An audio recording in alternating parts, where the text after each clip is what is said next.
So there is a new vibe in town when it comes to coding, where you like totally give into the vibes and then just let code gentles generate your code for you. So this tweet by Andrej Karpathy really explains it really well. So let's go through it. It says there is a new kind of coding I call vibe coding, where you fully give into the vibes, embrace exponentials, and forget that the code even exists.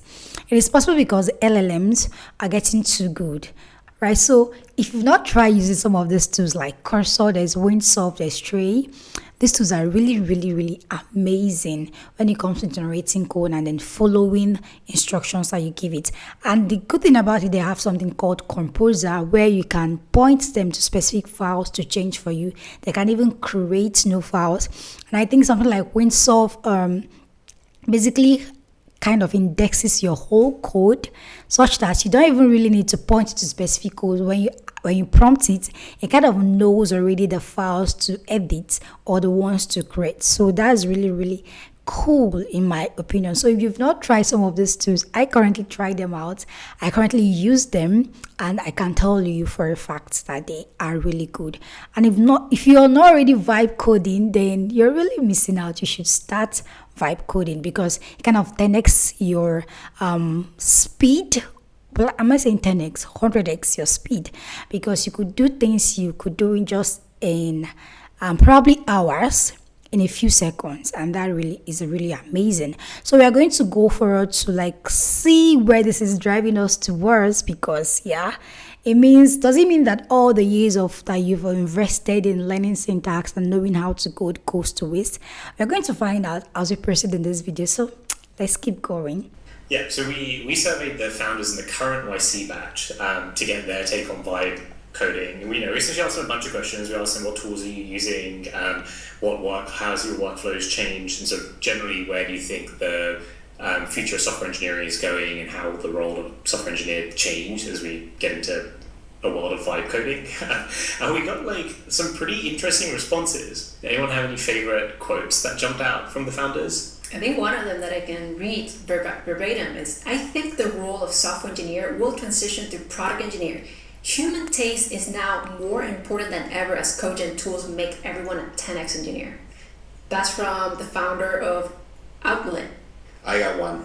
Avi from Astra said, I don't write code much, I just think and review. This is like a super technical founder whose like last company was also a DevTools company. He's like extremely able to code, and so it's fascinating to have people like that saying things like this. There's another quote from a different Avi from Copycat, who said I am far less attached to my code now, so my decisions on whether we decide to scrap or refactor code are less biased. Since I can code 3 times as fast, it's easy for me to scrap and rewrite if I need to. And then I guess the really cool thing about this stuff is it actually parallelizes really well. So Yoav from K60, he says, I write everything with Cursor. Sometimes I even have 2 windows of Cursor open in parallel, and I prompt them on 2 different features. Which makes sense. Crazy. Exactly, a lot, actually. And I think another one that's great is from the founder of Train Loop. He mentions how coding has changed 6 to 1 month ago. 10x speed up 1 month ago to now is 100x speed up, exponential acceleration. And he says, I'm no longer an engineer, I'm a product person. So you can see right now that we are gradually drifting towards product engineering, where you're more like into the products. You want to hear from customers. You want to know what is the best architecture to use, just basically generally understanding the integrity of the product, and not just about you knowing the syntax and knowing the best way to do it code wise. So it's all about now understanding the users, understanding the product, understanding how to scale. So you're more like going to transition from a person that just writes code all through to someone that really needs to understand how to make this product more tasteful, how to make this product more user-friendly and all of that. So I think that's where we are driving to. Another thing again is that I noticed that these tools, they are very bad at debugging. as of now, which I believe they will get better with time. But this is where all the programming skills that you've gathered all this while comes into play. This is where it becomes really important and needed, because sometimes these tools, they spit rubbish, right?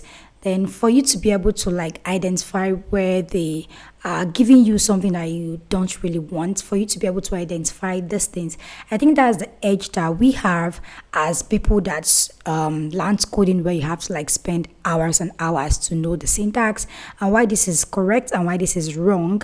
It's also going to be like a shift when it comes to hiring. It's just going to be, the interviews just going to be like more like if you can debug, right? Because now it's very cheap to get subscribed to these products, and you can basically roll out products a lot more faster. But the problem now is, are you someone that just whatever that is given to you, take it, or are you able to identify when this cogent tool spits rubbish for you, or when they are hallucinating and things like that? Because we get to a point where we are going to have like a whole bunch of persons that can generate code, but then there are just very few persons that can really understand even what's going on, because at some points you have to like calm down to really go through the code for you to understand what is going on. But for someone who doesn't have that prior programming knowledge, I find it's a lot more harder to really understand what the LLM is generating for him or her. Guys, another interesting thing is the percentage of our code are now written by LLMs, right? So if we are to analyze like a code base for someone who is using tools like Windsurf or even Cursor, we're also going to listen to what these YC guys are saying from the survey. You can see that the percentage is crazy. This is pretty crazy. So we explicitly asked this question: what percent of your code base do you estimate is AI generated? The way I interpret the question is like of the actual characters in your code base, not including any libraries that you imported, like a percentage of like the characters were like typed by human hands versus like emitted by an LLM. And the crazy thing is 1/4 of the founders said that more than 95% of their code base was AI generated. Wow. Which is like an insane statistic. And it's not like we funded a bunch of non-technical founders. Like every one of these people is like highly technical, completely capable of building their own product from scratch. A year ago, they would have built their own product from scratch, but now 95% of it is built by AI. So you can see 95%, that's a huge percentage of the code base being LLM generated, and that's crazy in my opinion. It's really, really crazy, because if 95% of the code is generated by these tools, then 5% is almost negligible, right? So the question now is, what changes and what stays the same in the way that we write our code, in the approach that we use currently in writing code? So what really changed and what stays the same? So there's still need for the guys that spend so much time in really knowing what this code does.